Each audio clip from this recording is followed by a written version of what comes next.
विजापुर नाम के गांव में सुधा नाम की औरत रहा करती थी। उसको दो बेटे थे, आनंद और सुमित। सुधा बहुत ही लालची किस्म की औरत थी। घर में हमेशा उसी की चला करती थी। अगर घर में कोई उसकी बात टालता तो सुधा काली का रूप धारण कर लेती थी। कुछ दिनों बाद आनंद ने सिया नाम की लड़की से शादी कर ली। वो गरीब घर की होने के कारण अपने साथ कोई भी दहेज नहीं लेकर आई थी। इसीलिए सुधा ने उसे बिन तनख्वाह के नौकरानी बना लिया था। सुधा सिया से घर के सारे काम करवाती थी। उसे ठीक से खाना भी नहीं खाने देती थी। एक दिन सिया खाना खा रही थी, तभी सुधा वहां आकर, बहू, चुपके से खाना खा रही हो? नहीं माँ जी, जो भी बनाया है उसमें से ही मैं खाना खा रही हूँ। अरे, तुम मायके से लाई क्या हो कि यहाँ हम तुम्हें दावत दें? हाँ माँ जी, आप ऐसे क्यों बोल रही हैं? मैं भी तो इस घर की बहू हूँ। हाँ, बहू कम नौकरानी हो तुम, समझी? ऐसा कहकर सुधा वहाँ से चली जाती है। तभी सुधा को सुमित दिखाई देता है।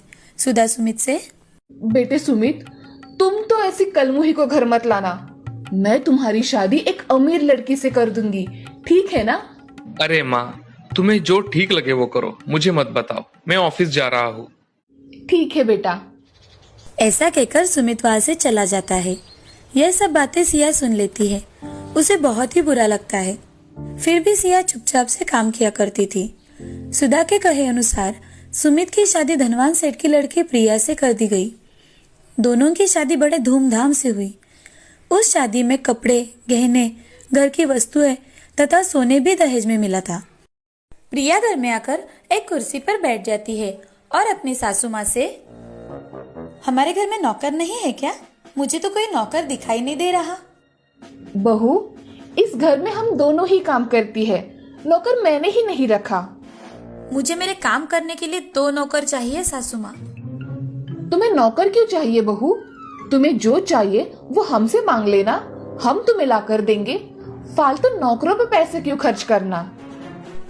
मुझे सुबह उठते ही बेटी लगती है। सब कुछ मुझे मेरे कमरे में चाहिए, और मुझे कुछ भी चाहिए तो मैं मंगवा लूंगी, नहीं तो आवाज दे दूंगी। मैंने कौन सी भी चीज मांगी और वो 10 मिनट के पहले मेरे पास नहीं आई तो मुझे बहुत गुस्सा आ जाता है। तुम्हें जो भी चाहिए वो मांग लिया करो बहू, हम दोनों तुम्हें सब कुछ ला कर देंगे। ठीक है माँ जी, अब मैं बहुत थक गई हूँ, मैं थोड़ा आराम करना चाहती हूँ। हाँ बहू, तुम जाओ, आराम करो। ऐसा कहकर प्रिया अपने कमरे में चली जाती है और ये सब सुन सुधा का मुंह खुला का खुला रह जाता है। तुरंत ही अपने आप को संभालकर सुधा सिया से, देखा, इसे कहते हैं रईसी, और तुम हो कलमुही जो हमेशा मुंह उठाकर चली आती हो। प्रिया ने जो भी बताया है सब याद रखना, और उसने जो भी मांगा वो देना। अगर उसमें कोई गड़बड़ हुई तो देख लेना। जी माँ जी।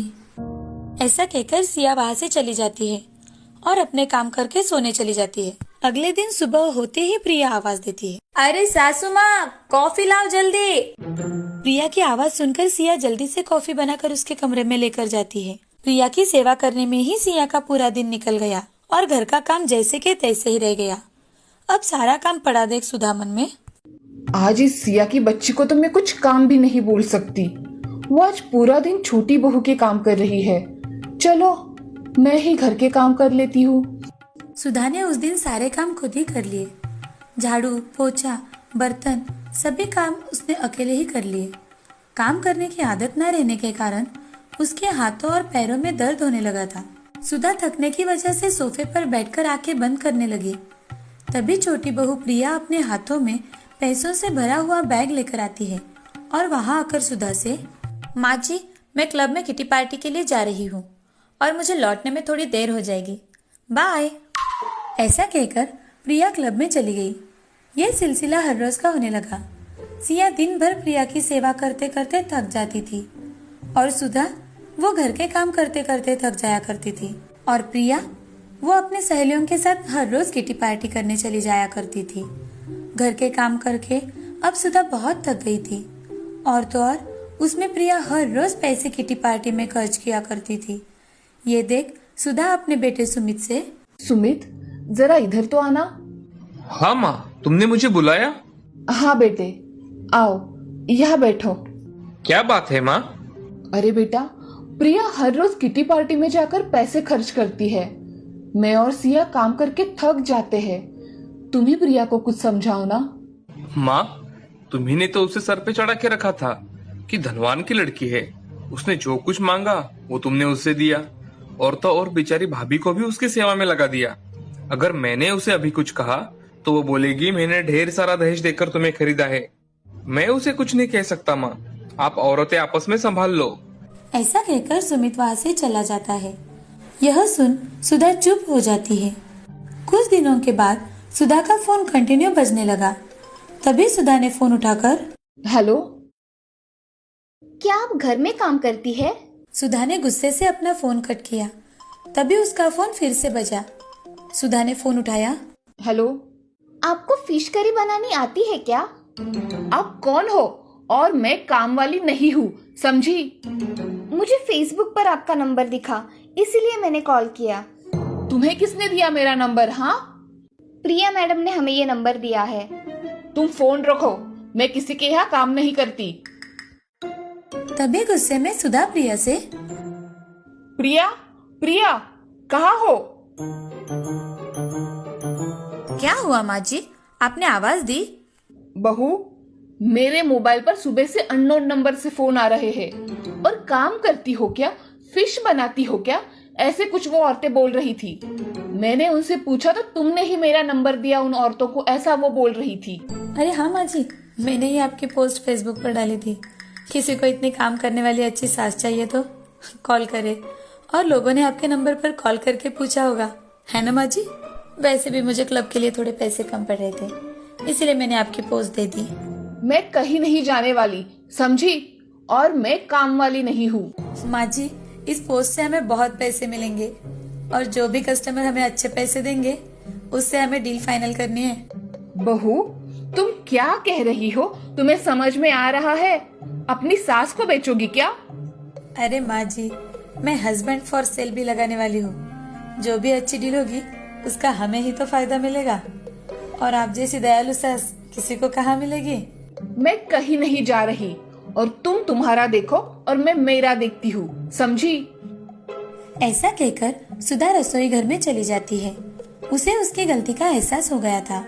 किचन में सिया वहाँ खाना पका रही थी। ये देख सुधा सिया से, सिया बहू, मुझसे बहुत बड़ी गलती हो गई। मैंने तुम्हें पहचाना नहीं।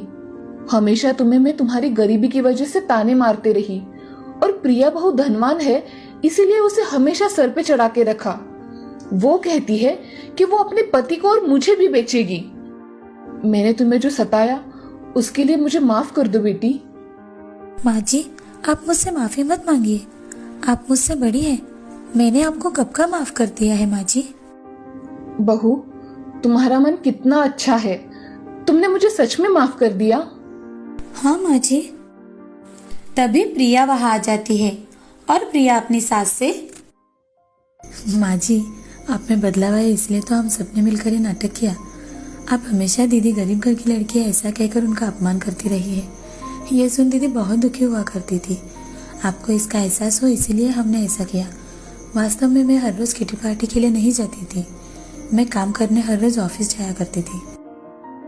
आज से मैं अपनी बहुओं को अपनी पलकों पर बिठा कर रखूंगी। यहाँ आओ बहू। ऐसा कहकर दोनों बहुएं सुधा के गले लग जाती है। अब पूरा परिवार खुशी खुशी जीवन व्यतीत करने लगा।